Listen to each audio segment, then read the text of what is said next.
it's true. In the early 2000s, I got sucked into endurance sports marketing. And after about 5 or 6 years there, got recruited onto some pro cycling teams. Unfortunately, had some run-ins with some owners that maybe you wouldn't necessarily want to work for. And in that, decided I needed to get out. And that's when I jumped out to large-scale corporate event production. What did you call the video games last night? The dating apps? I just call them the video games. Well, no, I was messing around on my iPad, and you called it the. Oh, I called it Titty Assassin. Titty Assassin. Because his wife was What the hell? His wife was accusing him of playing a secret video game on his iPad. I said, what are you over there playing, Titty Assassin or something? Wow.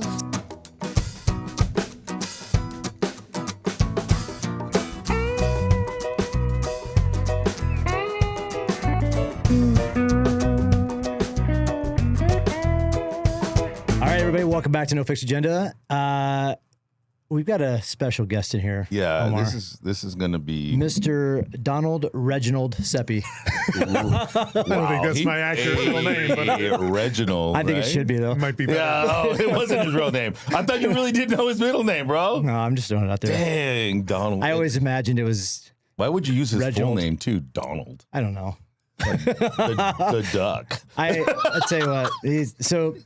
Ceppi is one of my oldest friends right now at this point. We've known each other for about 24 years-ish. True story. You called him Ceppi. Seppi's his last name. So you've always Yeah, I always call him by his last name. really Just like everybody calls me by my last name, even though my last name is a little bit more unique in a sense. Yeah. okay. Is it like a tall people thing? Oh, yeah, of course. Short people wouldn't know anything about it.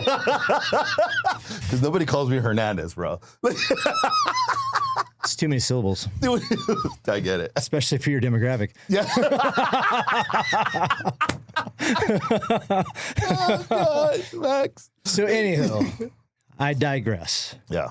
So, we got Don Ceppi in here today. Don is, we're lucky enough because he's visiting San Diego. He lives in Denver, Colorado. And I was able to pull him in for an extra day here on his trip. Ooh. So you're done. You fly out after this? no. He's Here got for it. like 9 more days. Yeah. Wow. It's an honor to be here. Thank you. Got you. Yeah. So yeah, I was like, you know what? We need to have somebody who can share a little bit of the old stories because I don't remember half of the old stories from Boulder time frame. So I figure this is a great opportunity for you to hear some of the old school stories of how we came up in the business. And I say the business because Don and I both came up in the sports management, sports marketing business together. He got me into it. I blame him for me being in this industry now at this point. So thank you very much. 100% my fault, for sure.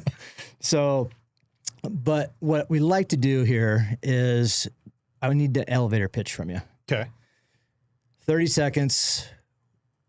Anything about you, your business, personal, that's going to keep people listening in. Okay. Elevator pitch is on you right now. Okay. Sounds good. Well, we'll start with the last part first.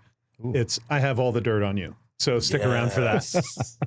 All right. I know my audience. And then Stay tuned. for me, it's true. In the early 2000s, I got sucked into endurance sports marketing. And after about 5 or 6 years there, got recruited onto some pro cycling teams. So I managed operations for some professional cycling teams, and unfortunately had some run-ins with some owners that maybe you wouldn't necessarily want to work for. And in that, decided I needed to get out, and that's when I jumped out to large-scale corporate event production. So my last 15 years have been in executive coaching, live event, corporate production. So it's a lot of fun. And looking back on all the times that we had, those times informed a lot about how I think about business today. Wow. And how I think about events today. Yeah. So we were kind of talking about this at lunch and was like, we grew coming up in the endurance sports marketing, and that's what the name of the company was, Endurance Sports Marketing. Coming up in that, and I tell you what, the old owner and our friend Craig, I love him to death still. never put any shade on him whatsoever. He was trying to do his best with what he had, and Every entrepreneur in but this every world. like every entrepreneur, right? Yeah, And Craig is a fly by the seat of your pants entrepreneur and person, where it was like if something stuck out to him, he was jumping on it. Didn't care what the consequences were, or what the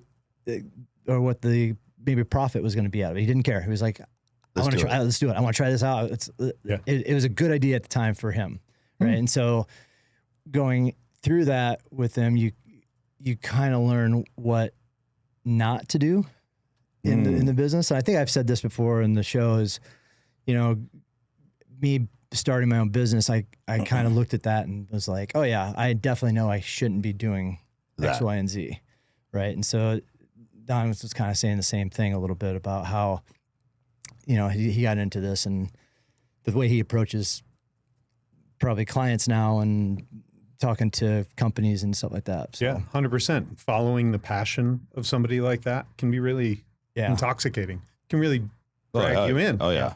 And you turn a blind eye to some of the things that maybe you should be paying attention to or learning about as a young person in that space. Financial reporting was relatively small, right? Not a big consideration at the time. And now it's like a huge part of how we operate our business. Yeah. So to your point, getting to see the mistakes made live in front of you is a great teacher. Yeah. And, he started his business, I think, right in 1999, and he named it Ground Zero Sports Marketing, which 2 years later turned out to be an terribly inconsistent or a terrible choice for a name, right? Yeah. And so just everything from the start. Did he keep the name after that, though?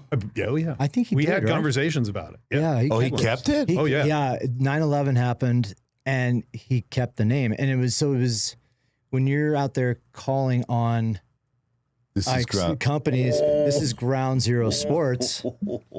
And it made for very interesting conversations with companies, with people, and you're just also I can see the logo still this day. Go ahead and describe what that is, Jeff. It was a target. Shut up. It was a target on the ground with a bomb. Like a being dropped, little capsule. Why does that sound I don't know. You would have never seen it. The logo went away years ago, and it was a small company, right? It was like 5 or 6 people tops at its maximum. But you're sending out business cards and emails and whatever it is, Ground Zero Sports, and people see the logo on the website, and you're just kind of like, man, this is brand. Let's just say branding was not one of the suits of our old boss. So it was not really So the question is he still doing the thing? He still owns a marketing company, does very different iterations of stuff. He lives over in Germany and does a lot in the cycling industry still. Okay. I think he does some stuff over in Germany too, as far as sales into different sports events or cycling specifically over there. I don't know. He's always got his hand kind of dabbled into something over here still in the United States. But I mean, such a personable guy. He's built up a network of people. Yeah. Right. And so a lot of his business is trading on his word or, you know what I mean? Like being involved with events because he means well. His heart has always been in the right place. Yeah. Always. From the very beginning, he just, was going by instinct, whatever that meant. Time. So it can limit a business in that way. Yeah. Guys like that need people driving the bus. And that guy needs to just be going, well, I want to go there. And the guy driving the bus going, nah, dude. So I was telling Don, I still have PTSD to this day. Really? Driving my trailer around because of having to drive across country multiple times for his company, towing a trailer. And the worst time that I had, I got stuck on the New Jersey Turnpike. Flat tire, and I had to sit there for 3-ish hours waiting for a tow truck to come to give me a tire on the turnpike on this like bended area. So yeah, it was the sketchiest thing. I was like, I think that was one of the last times I ever drove a trailer cross country. What's sad is that he wasn't alone in that. I myself had a breakdown on the salt flats of Utah on I-80. The leaf springs failed. Those damn leaf springs on the side of the highway. So there were sparks flying out of the truck and or out of the trailer wheel well and stuff. And so I spent 8 hours overnight on the side of I-80 with trucks just whizzing by on that 2-lane, you know how it's raised above the salt flats and stuff like that. Yeah. So that wasn't the only breakdown, right? So like we had the Adventures of Youth with this. Well, see, I was in Boulder when I was just out of grad school. So I would have been, 24. Yeah. 24 all the way up to 27, 28. So yeah, young and stupid, man. You're in early mid 20s. You just don't give a shit either. You're just like, oh, okay, whatever. And you don't think anything of it. Yeah. So yeah, we had the youth aspect flying with us on that side of things, but yeah.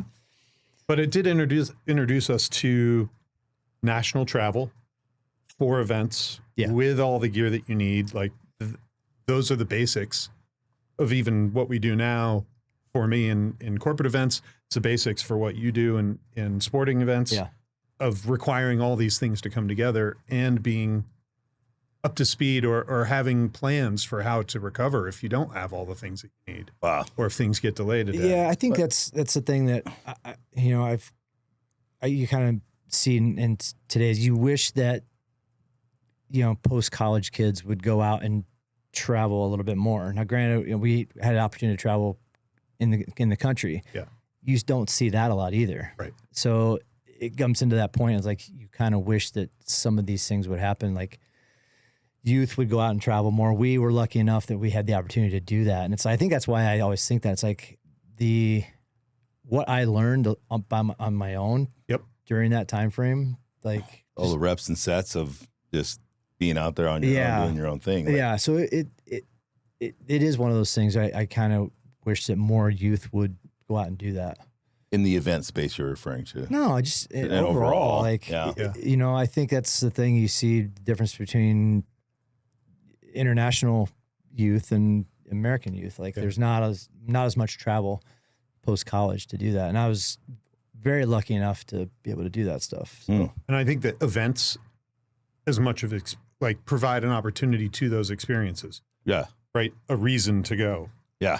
That you wouldn't necessarily get by taking a job in an office building or something like that, or a job that didn't require that kind of travel.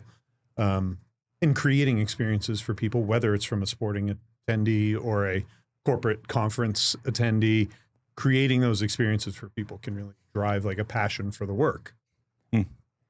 Yeah. I think it also gives people experiences in different cultures. Every time we go into different things, like the cultural aspect of things is like, wow, this is different. Like I was at a doctor's. I had a physical this morning, and I'm like, hey man, like he was talking about how messed up our medical system is.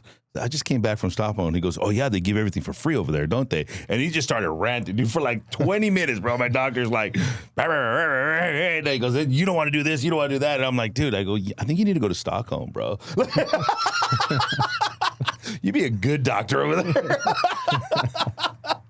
But to your point, like you go over, you see different countries do differently, and you're on your own. Like you just kind of have fun and learn a lot about yourself from that perspective. And I think there are opportunities for that type of travel, both for as you were saying, for youth to experience that type of travel and to broaden their horizon.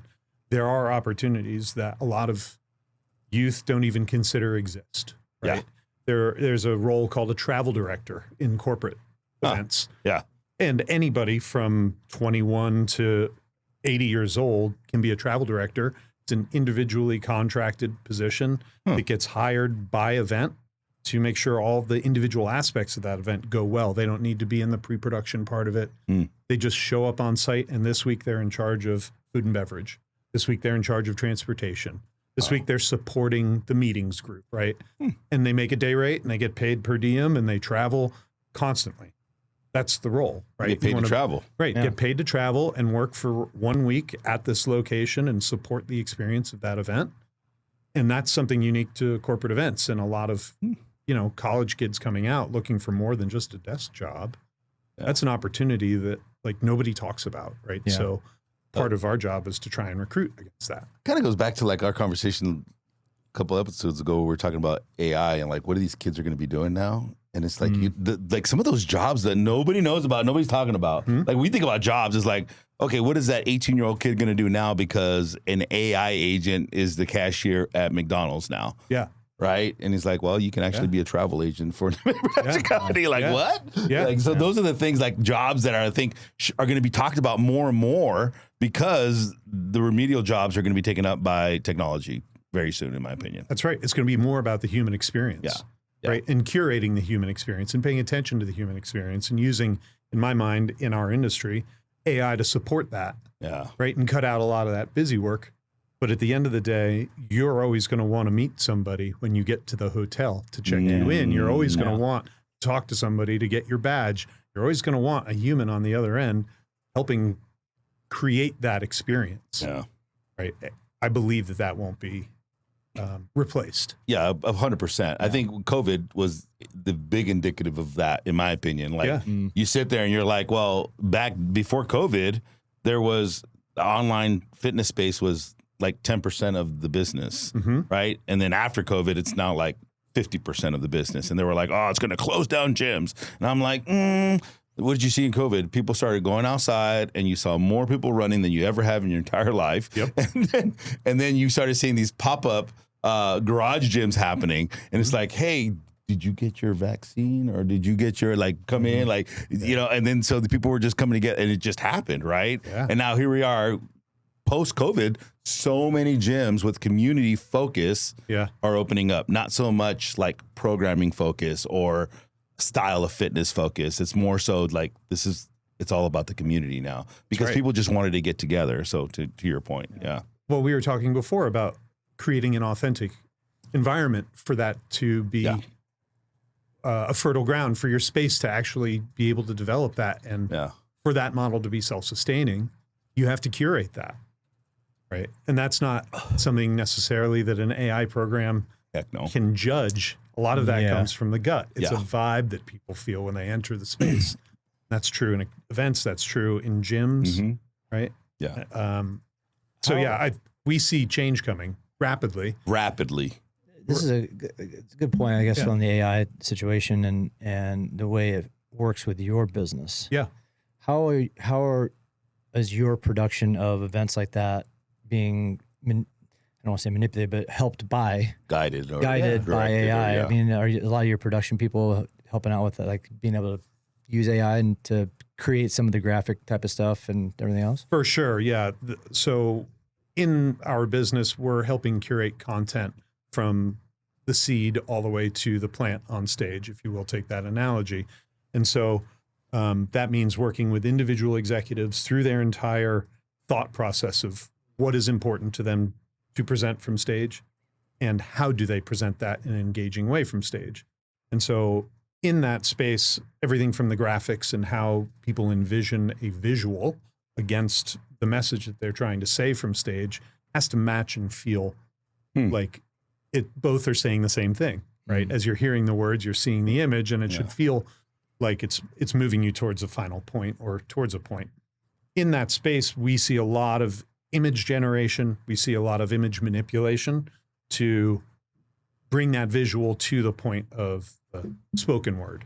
I will also say that certainly ChatGPT has been used, or AI in general has been used to, not necessarily by us, but by our executives to actually help them further develop their message, right? As these learning models start picking up all the nuances of the business in which they're working, those models can then start feeding back some of the information in a different way, right? And consolidating that information in a different way.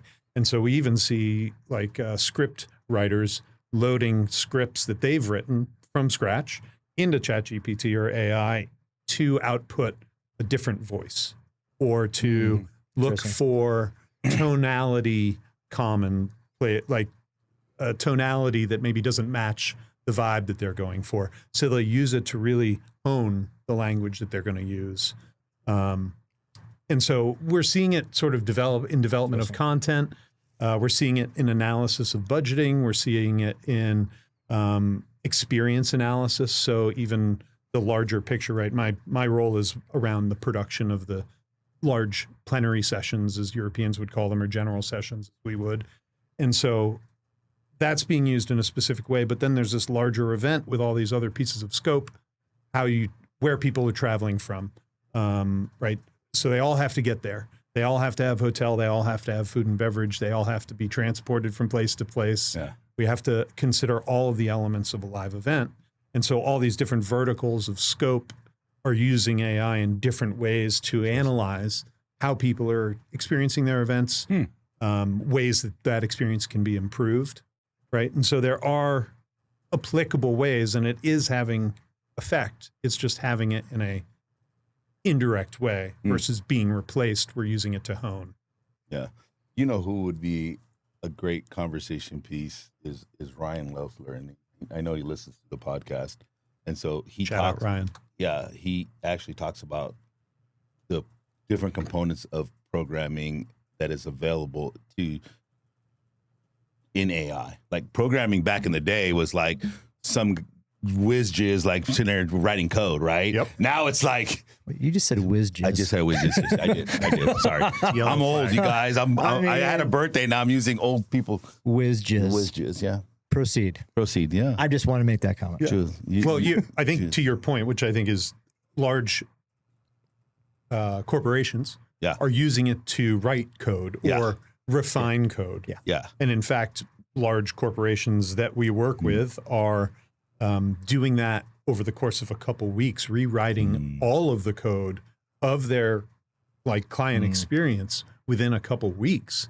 Like millions of lines of code can be reviewed. When they used to take months. They used to take months and years to kind of refine people and hours and payroll. Now it's been done. Like when Ryan was telling about it, I was like, are you kidding me? He goes, yeah, I can just tell my AI, whatever he uses, Claude or whoever he uses. And he's like, and then it rewrites the code for me. And then I turn around and apply it. Right. And so I was just in shock. Yeah. Like what some of the things that he was able to do and how it really is redefining technology as a whole. But to use it we use it very simplistic, right, in our businesses. Right. So it's very write me a script because I got to shoot a talking head video and I want this video to be emotional. I want this video the caption to be this. Right. And then you could even tell it hey, write me a script or write me a content calendar of the next 3 months. I got this series going on. I want, and you can use it to those forms. But what he was suggesting is some of these corporations are getting rid of all of their IT coders, support and coders because now you don't necessarily need it. You don't need it. Yeah, it's happening within months. It's interesting that when I started college, it was all about coding, and obviously all the social media stuff was started on the coding aspect of it, and now it's okay, now the next generation is AI. Can you put together this code for this, and this? You don't even need to know any of that stuff, which is crazy. Yeah, you can. We have employees at my company doing vibe coding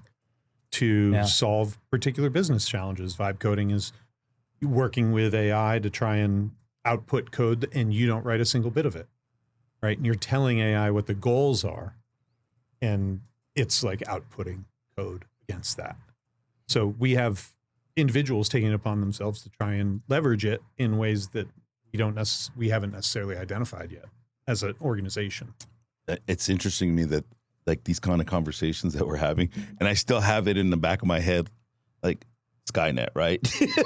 Oh yeah, Skynet's gonna Terminator. It's there's a joke that Sarah Connor was put in an insane asylum because she attacked a data center. Yeah, exactly. And here we are. So you're geez, we're using AI for all of this stuff, and I brought up Ryan because he was like, oh, I know, I use AI, but Ryan's one of those guys where he notices everything, and so he's like, oh, my AI agent gets it wrong.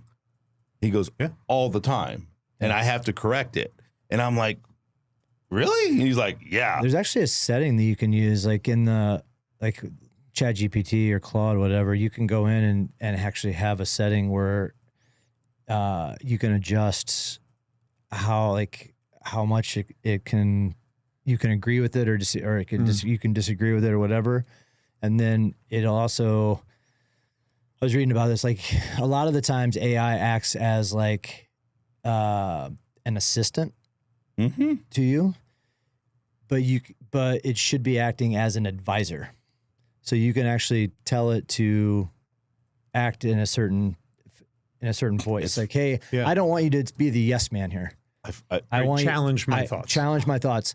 If X and Y were to happen, what is the outcome, right? And so there's definitely things that you can start now to manipulate AI to give that voice back to you, and not a yes man. I'm smiling from ear to ear right now because I legitimately just gave my AI assistant that command today, like an hour before I walked into this room, because I was like, hey, I'm very ADHD and all over the place. I'm kind of like your buddy that started the business, and I need somebody driving the bus all the time. Yeah. I'm that guy. Lead, like, make decisions from the heart, not the brain sometimes. But I do review my financials, so fair. But I'm paying for this app called Marvel, and the app is an AI agent. It gives you 5 employees. Gives you social media, a receptionist, a salesperson, a virtual executive assistant, and a blog writer, right? And so they give them names, and so you'd say, okay, you open up your app, you're like, hey, but I need you to write me or keep me on task today. Like, here are the things that I want, and here are the action items that I have. I've already started your action item list. I said, hey, and I need you to like prompt me when I'm like falling off. Yeah. And I told it too. I'm ADHD. So I can't sit still for more than 15 to 20 minutes. And so she goes, great, got it. I will poke you every time, or I'll, push you or send you a prompt every time within 20 minutes if you're on task. And so you just got to tell me what task you're doing. And I was like, oh shit. Like, so accountability partner. Facts. Yeah. I mean, I'm not going to start a relationship. We had a whole conversation about that. Like, there's relationship. You've heard about those, haven't you? Have you heard? Yeah, it's not for me, but Don's on one right now. Don's face was like his AI companion. He said, I asked him if he was married, and he said, no, I have an AI companion.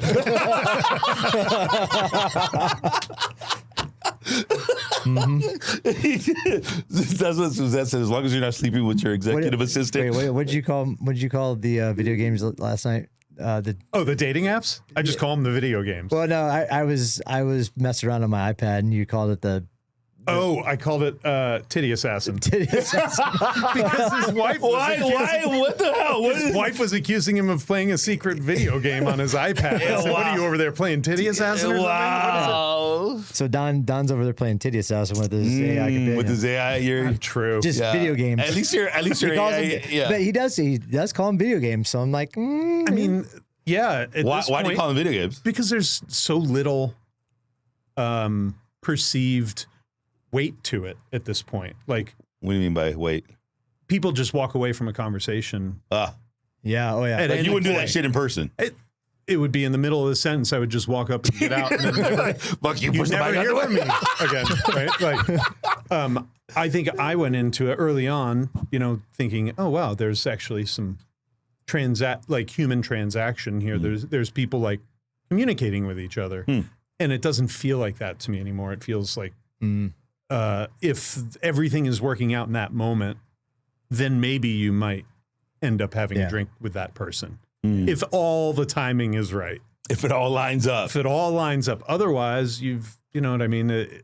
You never know if a swipe right is ever going to be responded to. It just doesn't have doesn't feel like it has a real world outcome as frequently as one might hope going into that sort of thing. I think is why some of those video games have some of those tedious. You don't hear about them as much anymore, though. Yeah. And that's the thing. Or there's not as many, and maybe they've kind of like narrowed down the way that they operate in a sense to help out with some of that stuff. I don't know. But I think there's a much larger push from people to actually have the human experience of meeting somebody in person as well. I think this relates to our earlier conversation about the human experience not going away. That's what people want. They don't want to be contacted on an app. That is just the easiest way to do it right now. Yeah. That's my one of the complaints I get in my gym. Yeah. What's that? The automated text message stuff? No. What? The human experience for single people. Oh. Are they hoping you It's start very rare that I get a single person in my gym. I don't track that. Interesting. And so, not because I don't want them in my gym, I would definitely want them in my gym, but they're like, oh, there's nobody else single here. Right. And maybe I'll find a gym. I'll find a gym that has other single community people. Yeah, of people that are single. Right. And so, like, it's a thing, dude. And I'm only thinking about this because I just saw a post on a run club, and it was like there must have been like, 30, 40 people, and the video starts up and it opens it up, and it's like, how many people have you dated in the run club? Yeah. And he goes on asking everybody, like 3, 4, 5. One person said 13. I was like, well, you don't want to say that. That's the thing, is all these newer run clubs that are coming out that have all the young people that are 50 people deep. Yeah. They are social dating. They're not running to it's get not better. It's not a run club anymore. It's a social dating situation. Right. That removes some of the stigma of actually interacting with other people. Yeah. Right. A large I have a reason portion, to get there. Yeah. And in my age group, right, of 40s, soon to be 50s, there's a whole portion of people that have sort of checked out from that opportunity. I struggle myself of going up to people that I find attractive to just break down that little, like if somebody introduced me, I'm off to the races. Right. Yeah. But if it's on me to approach that person, I'm looking for any opportunity to sort of break down that barrier of communication. And so the run club would be the one thing like, oh, this is Don. And it's funny because it's so true. What do we talk about? Biggest decline in one of the biggest industries in the United States in the world, which is alcohol consumption. Okay. And there's a drastic drop in alcohol consumption from today's youth. Partially it's because of cannabis, right, being legal, and them not being so like hungover, like getting drunk. Right. You're going to be hungover for a few days, especially if you're in your 40s. You're going to be hungover for a week. Jeff would know. I think I'm hungover from our 20s. Oh yeah. 100%. But you start talking about the decline of alcohol consumption because people are not meeting in bars anymore. Yeah. They're meeting at run clubs. They're meeting in gyms. They're meeting at whatever, right? It's kind of like that's the vibe now from today's youth. I think society went through a tremendous shift. This isn't new to anybody, but in COVID, tremendous shift. 5 years later after COVID, we saw the Great Resignation, where people left their jobs that they had through COVID for whatever reason. I personally am going through a series of my life where I see a lot of friends going through divorce, right? Where they've been married a decade or more and are now going through I do believe that there's going to be a look back on this period of time from a societal standpoint, and we're going to see a larger trend happening, not just with there was, the offset in career, but now will be an offset in personal life choice. I agree with this whole, like he's speaking to my soul right now. Yeah, I think that you're speaking to my soul right now. I want to grab the mic and be like, keep going. I'm not cheering for these changes for my friends, but at the same time, I think that there are both in male and female demographic of many ages, a review, a personal stock of what they're doing, who they're with, how their life is going. Is this what I envisioned? Is this good for my children? Is this good for me? Whatever all of those value weights that they're putting together to decide whether they're happy in their situation, I think is being reevaluated, and it's happening at a larger scale, at least amongst my friends. I don't think it has to do with my friends in particular. Right. Yeah. What do you think it has to do with? A reevaluation of personal stock of what they thought their life was going to turn out as, and idea that it doesn't have to stay that way. Oof. Right? There's opportunity. I would agree with that. I think the shift in how society looks at things, right, in the grand scheme of things, how people go out and they socialize to what people are actually doing for work now. It's like Yeah. everything has kind of shifted. Like it used to be like, the big industrial revolution, and now that, they feel that the AI situation is going to be the next industrial revolution of some sort. Right? So everything is kind of shifting, and I kind of agree with you on that. Yeah. Whereas people look at it and it's like, well, I don't really need to be doing this anymore. Yeah. Like I'm much more happier sitting at home doing this or doing that. And why can't I? Well, right. Is it the more about the result of the experience and how you feel now? Yeah. And before it used to be about the process and how you got there? Yeah. Maybe there is a shift in that as well. That you're onto something with that statement right there, because that is the one thing that I sell more of. Yeah. Than like back when I first got into fitness 12 years ago, it was like, oh, well, lose 20 pounds, come and sign up with me. And they were getting people in the gym all the time, right? Mm-hmm. You can sign up for programs, all this other stuff. Now it's like, hey, it's more focused towards the process, right? It's more focused to a way of life. It's more focused to how you feel. It's never about the end result anymore. But I also think that this revolution or this shift in people's changing and ending marriages and looking at their self-evaluation. And I made a statement just in the last podcast about alignment. Mm-hmm. Like it's very similar to what you're just saying. I want to align with people that have the same values as me, right? And that means everybody in my inner circle. Like I align with Jeff because we both like talking on the mic, right? We both like working out. We're both, he's 50. I'm not quite 50. Yep. Like, hey, I tell you, man. Yeah, I have you hair. Got the party. He has not, but that's okay. It's fine. Like, he has the beard that I want, and I have the hair that he wants. Okay, like, it works out. It works out. Alignment. Like, but. So, like, at the end of the day, I think you're absolutely right. I use the term alignment because it's so much like. I don't think people, when they switch their jobs, when they had the big resignation, right? Yeah. And they switch their jobs, I think people in, 10 years from now, 20 years ago, were like, well, Don, what do you do? What's going on? What do you do? Yeah. And it was like, well, I'm a banker. Yep. I'm like, you're a banker. Now it's like, I'm not a banker anymore. It's like, what do you do? Oh, I'm a dad. I'm this, I'm that. I like to do this. What do you like to do? And like I curate people's money. Yeah. Exactly. Yeah. So I think there's a whole shift in identity into what people actually want in their life versus what they have to deal with in their life. Yeah. And I think there's a big shift in that. That's it. I'm going through it too. You call it a midlife crisis. I call it 40 something. 40 something. Yeah, and that's the same age. I mean, it's fine. You're on the verge. On the verge of 50. I'm 49. I'm 49. Me too. I just turned 49. Oh, right on. So you're not that far behind. No. You're a little bit closer, buddy. Yeah, you're a little closer. When you turn 50? January. In January. Oh yeah. I got a whole other 12. 11 months, baby. Yeah, you got a little more time. I'm not afraid of it either. Like, I think the opportunity is isn't that funny though? Gift. Like, isn't that funny? Like, you look at your parents when they were getting ready to hit 50 and 40, and you were like, man, I can't. Like, then you get to that point, and you're like, shit, I don't feel 50. Right. I don't think I look 50, and it is kind of that weird thing. I was talking to Des about it, during my birthday. I was like, it's kind of weird. Like, everybody makes this big deal of it anymore. Mm-hmm. And it's like, I definitely don't feel it.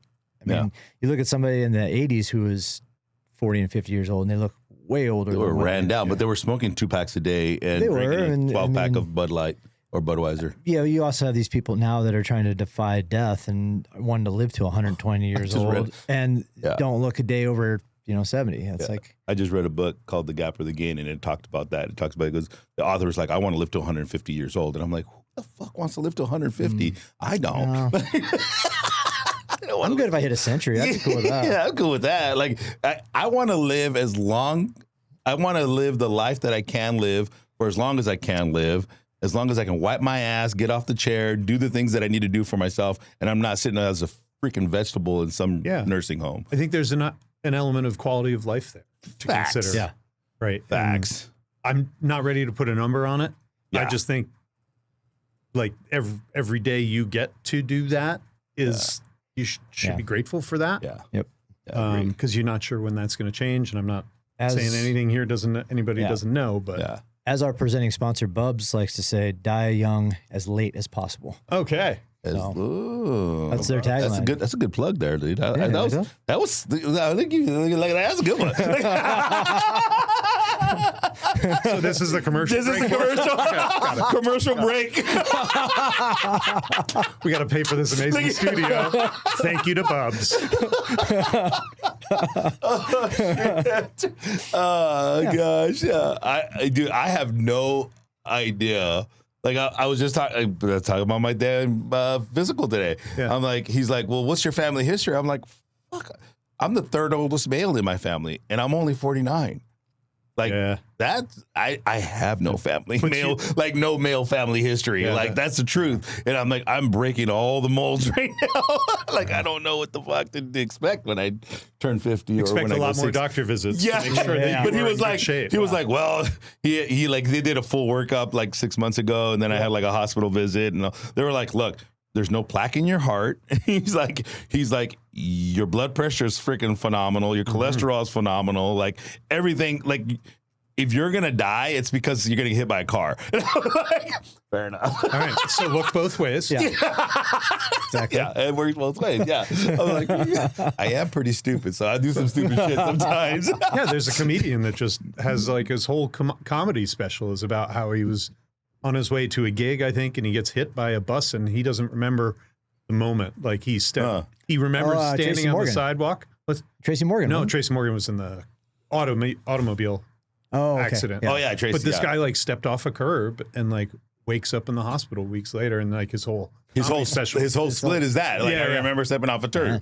Yeah. Anyway, Interesting. look both ways. Yeah. Omar. Man, There you my eyesight is going bad. I turned 49. I started wearing glasses. All my young friends are like, I got to get new friends. Like, you got gray hairs. You can't see shit. These things happen if we're lucky. But Yeah. Exactly. I surprised my ex-girlfriend one day in Target as I was walking down the aisles, pushing the cart, and we walked past the pharmacy, and on the right, there's this rack of readers, like magnifying eyeglasses. She's like, what exactly is happening right now? So I'm like scanning the magnifiers, trying on different frames. I'd never worn glasses in my life. Yeah. This is like 4 or 5 years ago, right? So now when I'm working every day, I'm wearing readers just so I can see the Excel spreadweed. This is my life. This is my life. The optometrist says, we think you might have glaucoma. And I'm like, fuck, does that mean I can get a weed card now? Sure does. I'm going to be like that old fucker on the Yeah, not that you need a card, but yeah, it sure does qualify you. It's smart, guys. It's for my glaucoma. It's for my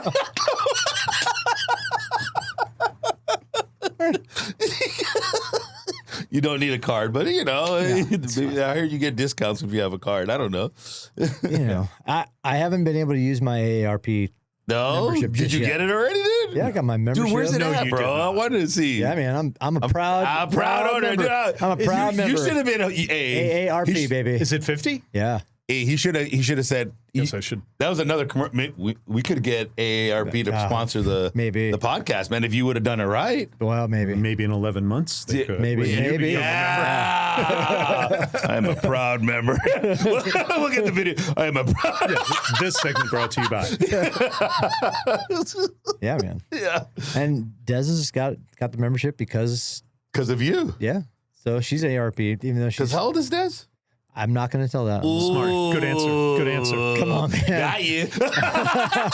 Yes, I was setting you up, baby. I'm not falling for that at all. I still have to go home to her today. He was I am strong, Des. surprised He by was the age strong. difference, Jeff. Yeah. Wow. That was for you, Des. The big age difference. Well, now you're just sucking up to her now. Hey, dude, I was setting you up, bro. I was just... So I wanted to tell a really quick story. And one of my favorite Don stories. If you would let me. As long as Don, wait. Before you start talking about this Don story, do you have a Jeff story? Because that's what I'm here for. Oh, I got Jeff's story. Okay, I need a good one. Okay. So as he's telling, depending on how bad this one is, I want a Jeff story, and preferably one that he has hair in. All right. Use your best judgment, Jeff. Are we off limits on anything here? Fair enough. Here we go. Zoom in right now. So Eyes on me. yeah. So Don and I are Eskimo brothers a couple times over. Okay, I don't Mexican bubble Eskimo brother. Please explain. We have confirmed interactions with the same woman at different times. So there's a couple stories. So I'll go with the Safe to say this woman is a tall chaser. A tall boy chaser. Basketball. Basketball chaser, Yeah. for sure. so She there- likes them 6'5" and above. so there's two stories here. I'll go with the minor story first. Wait, let's clarify minor, bro. So I guess this is a go, Zach. podcast where people tune in to watch me squirm. If you're Don's coworkers, please turn off right now. Oh gosh. So anyway, like I said, we're in Boulder. Oh, I started dating this girl. I think her name was Carrie. You don't know her name. Carrie. I confirm Confirm. that. Her name is Carrie. You're a dirt. You're a dog. Go. This is years ago. This is Years. 20 years ago. 20 plus years ago. 25 years ago. All right. Anyway, started dating this girl, Carrie, and this had been going on for a while. I wouldn't even say we're dating. We're just having fun, right? Going on for, I don't know, 6 months probably ish. Okay. 5 months. And I would only go over to her house every now and then, and she would come over to my place every now and then, and we'd go out and drink a lot. You know, it was that time in my life, we were Thursday through Sunday, we were out boozing out. Nice. And so we were going out a bunch of times, and there was times that she's like, I'm just not available tonight, whatever it is. And I'm like, all right, whatever, it's cool. One thing led to the other. We stopped talking at one point. I don't even remember why we stopped talking at one point. But Don and I are sitting there, and I don't remember even how this got brought up. We were out one night, and I think you or I were kind of talking about this girl. Okay. And one thing led to the other, and we realized that she was hooking up with me on certain nights, and then she was hooking up with Don on certain nights, She was playing us both. not knowing that we're Friends.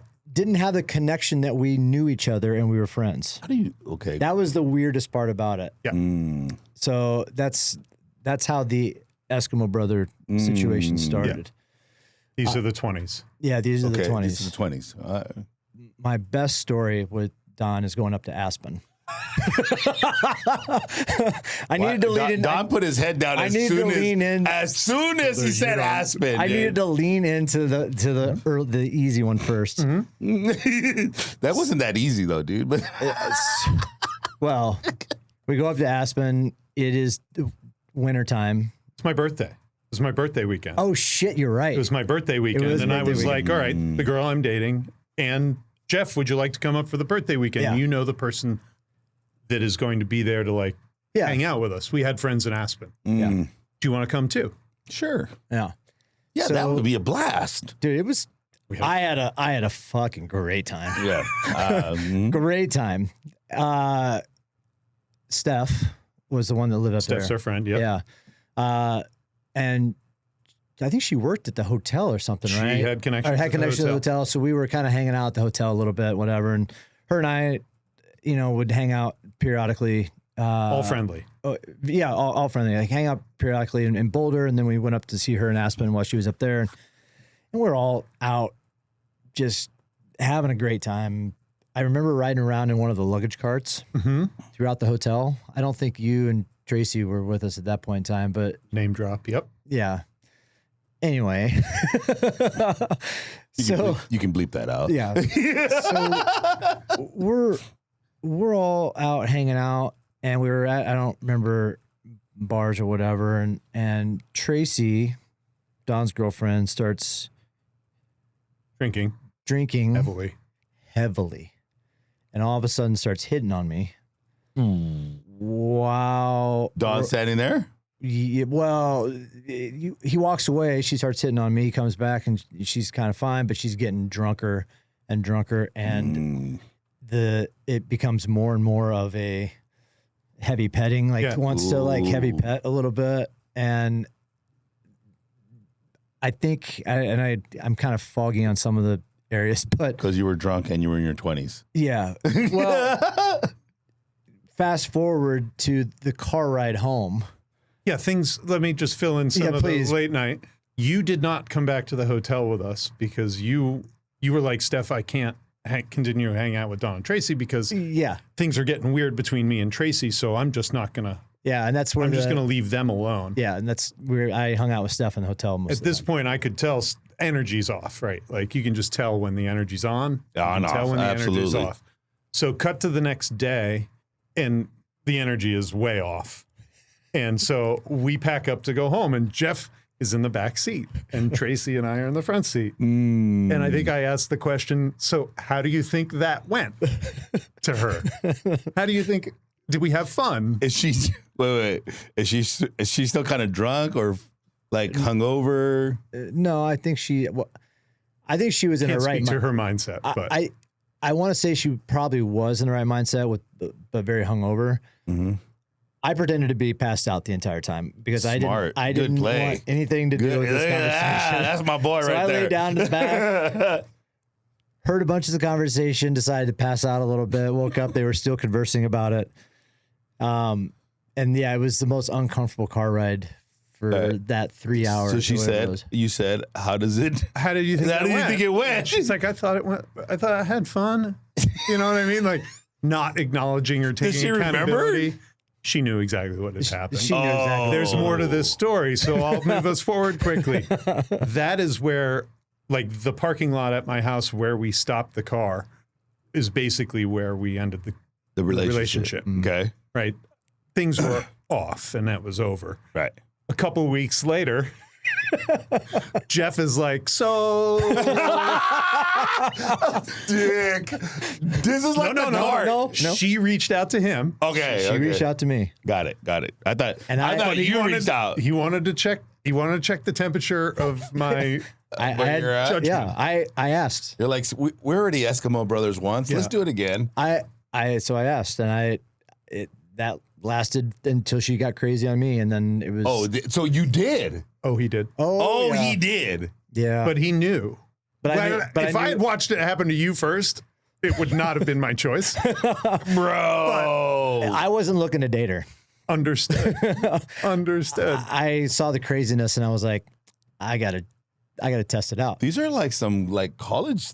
But I asked. Yep. First, knowing full well what the craziness was, knowing what fully well what the craziness was, she got too crazy, and I was like, you know what? I think that's it. Yeah. I think this is a person you can consider like a lot of fun, but once some alcohol gets involved, the inhibitions change or completely disappear. And it became like a management of personality at the bar where now I'm out at the bar in Boulder with Jeff and Tracy's there. And I literally have this memory standing at the West End bar looking at you going, that's your problem now. Yes. That's your problem now. That's my problem. Yeah. I had made my choice, right? But like how we got there wasn't fun. But I think overall it speaks to the friendship that we carried through in that. It does. Yeah. I had a friend like your guys' relationship, and Suzette, when I married Suzette, she was like, oh no. You can stay his friend or you can be with me.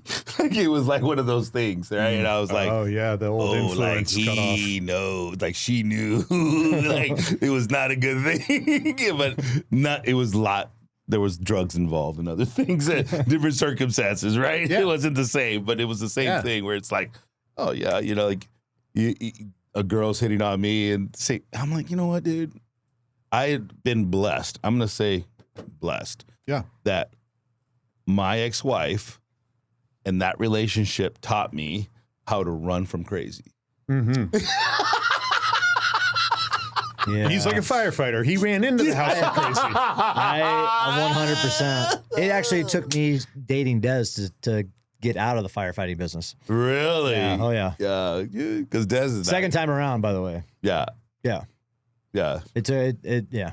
I was one that didn't really give a shit. Yeah. I just wanted to, I needed to see what the crazy was all about.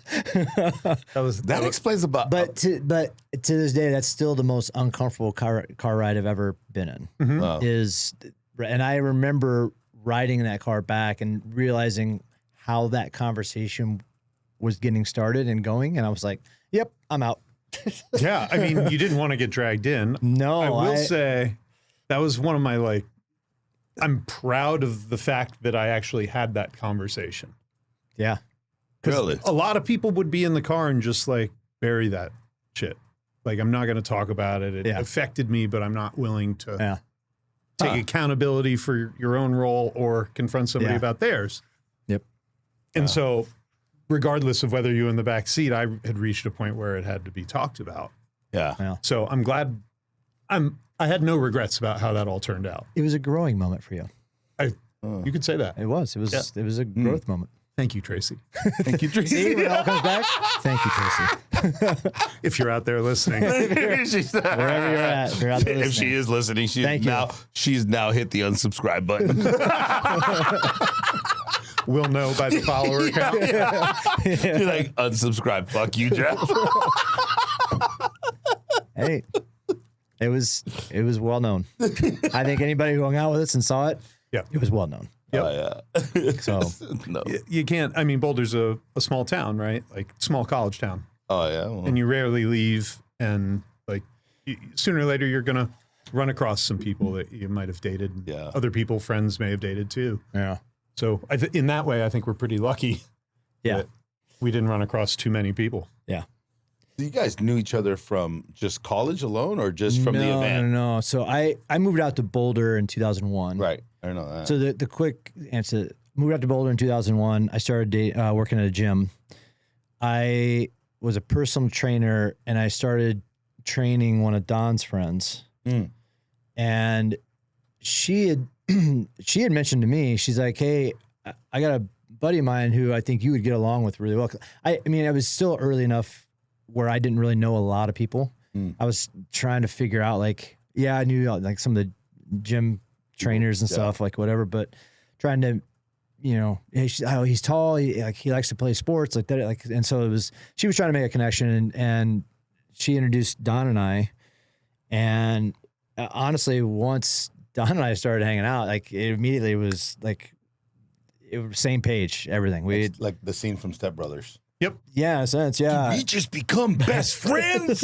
Yeah, literally, he would come to the gym, when I'd get him into the gym, and we'd go play hoops together. And I basically found a free personal trainer. Yeah. And then we joined a couple basketball teams, recreational, but we one of them was not just recreational. One of them we ended up in was a summer league for college players. Good Lord. With Chauncey, this was Chauncey Billups' gym in Denver.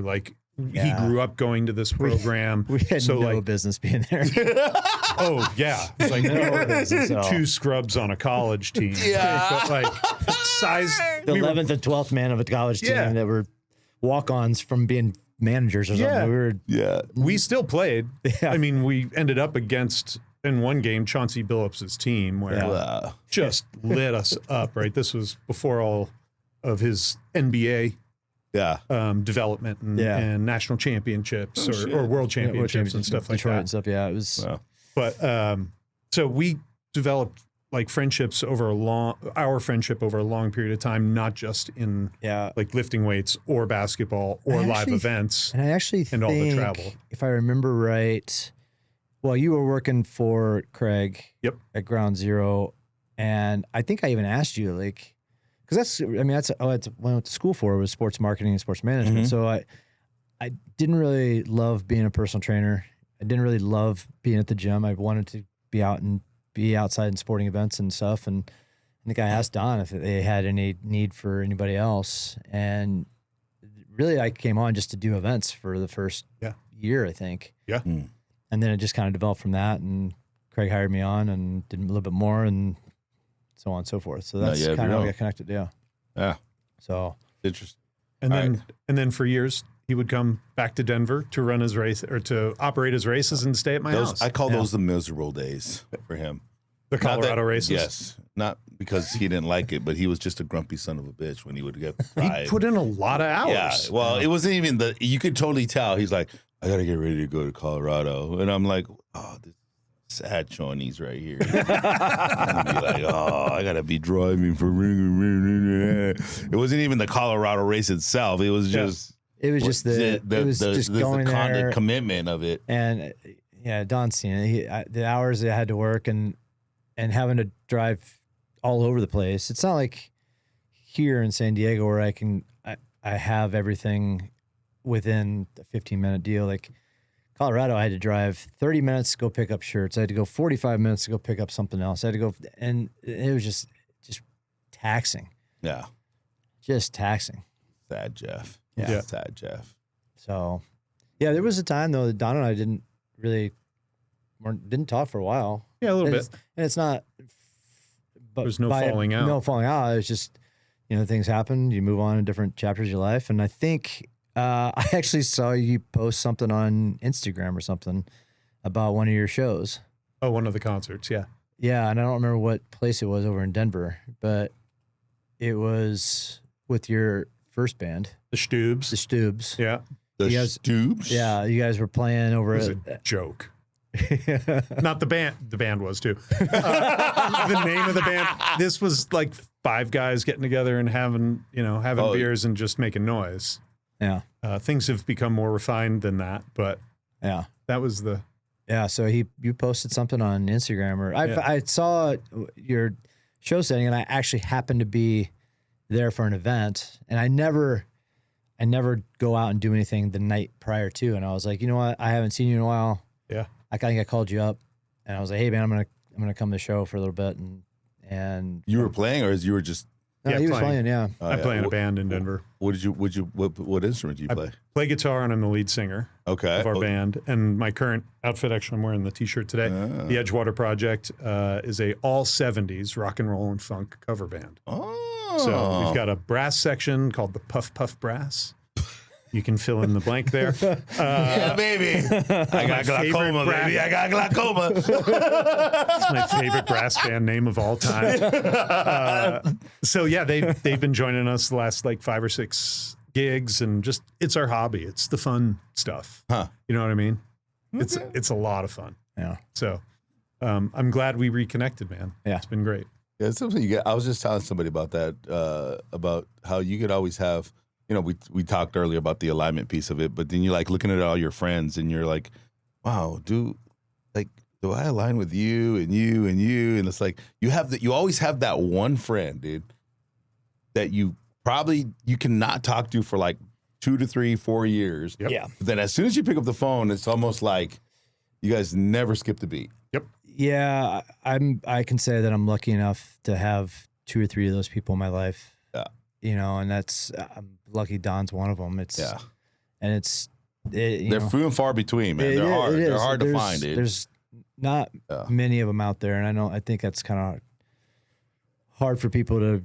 It is hard for people to reconnect. I think once, we talked about one of your older friends that you don't really have a chance to talk to very much anymore, and it's either one thing or the other. It's nobody's fault. It's just you just happen to. It's life, and you fall into these different chapters of life, and. Yeah. You maybe don't know how to reconnect with somebody more, and you just kind of let it go, right? Yeah, and in reflection, I'm in that particular case. I'm like, what's my accountability? What did I do something in that space to upset the balance? But you never know. Yeah. Right? I like my friend. I'll name drop him. His name is Nick Tran. He attributes a lot of his where he's at in his life because of a choice that I made to support him. Okay, and so like. That deep-rooted connection is one of those things where, similar to your Eskimo brother situation, right? Where it's like, but for him, it's very much like I own my own house. I can spend time with my grandson. I can do all these things because of this one choice you made on me, 20 years ago. And so I'm like, I don't think that was the case. It was like I just saw a need and I fulfilled it, right? But till this day, he knew when I opened up the gym, he goes, "Oh, I know you're going to be gone for a while." But then he's still like, "Hey, fuck face." Like he literally keeps him, "Hey, fuck face." Like, "Hey, what are you doing?" "I can work it, asshole." You know, it's just like, it's just one of those conversations, right? That you just, Sorry, Trudy. yeah. Yeah, I heard about this. Yes, you heard about Trudy. Yeah, watch my language. I got soap in the bathroom. A bar of soap, Trudy. I'm sorry. I think I only said it like 3 times. We owe Trudy a couple more apologies for the other content of this podcast. Yeah. She's heard some of that shit. She's It's fine. All right. She's okay. She knows her son, dude. It's fine. But then all of our listeners know who Trudy is now at this point, Yeah. dude. She hadn't even been on the podcast yet. No. So anyway. But Oh, gosh. well, thanks, dude. Thank you for having me. I'm so stoked you were able to come in a day early and Yeah. come and do this. So it's been fun. So Thanks, man. It's been an honor. Thanks, guys. Thank you. So thanks everybody. We'll see you next week. Bye. We'll take one foot